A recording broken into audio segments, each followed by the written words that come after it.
2022 সালে বিশ্বকাপ জয়ের পর থেকেই উঠছে আর্জেন্টিনা। তাদের ধারাবাহিক পারফরম্যান্সের প্রমাণ মিলছে র্যাঙ্কিংয়েও। টানা দ্বিতীয়বার র্যাঙ্কিংয়ের শীর্ষে থেকে বছর শেষ করেছে আলবিসেলেস্তেরা।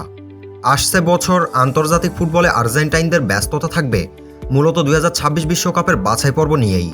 কনমেবল অঞ্চলদের প্রতিটি দেশ এখন পর্যন্ত বাছাই পর্বের 12টি করে ম্যাচ খেলেছে, যেখানে টেবিলের শীর্ষে অবস্থান করছে লিওনেল মেসির আর্জেন্টিনা।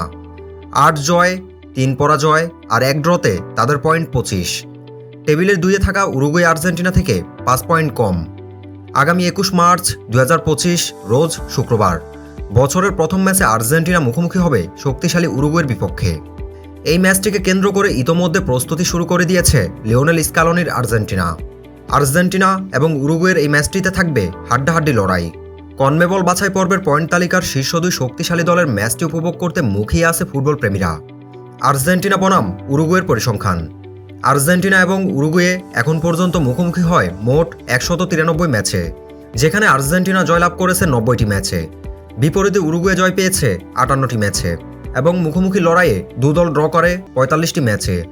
আর্জেন্টিনা বনাম উরুগুয়ের সর্বশেষ 2টি ম্যাচ লক্ষ্য করলে দেখা যায় আর্জেন্টিনা জয় পেয়েছে 1টিতে, বিপরীতে উরুগুয়ে জয় পেয়েছে 1টিতে। বর্তমান পারফরম্যান্সের ভিত্তিতে উরুগুয়ে খুবই শক্তিশালী দল, যেখানে উরুগুয়ের বিপক্ষে আর্জেন্টিনাকে জয় পেতে অনেক বেগ পোয়াতে হতে পারে। পরিশেষে বলা চলে ম্যাচটি হবে হাড্ডাহাড্ডি। এখন দেখার পালা মুখোমুখি লড়াইয়ে কোন দল কাঙ্ক্ষিত জয় দেখা পায়। বন্ধুরা, আপনি কি মনে করেন আর্জেন্টিনা বনাম উরুগুয়ের ম্যাচটিতে কে জিতবে?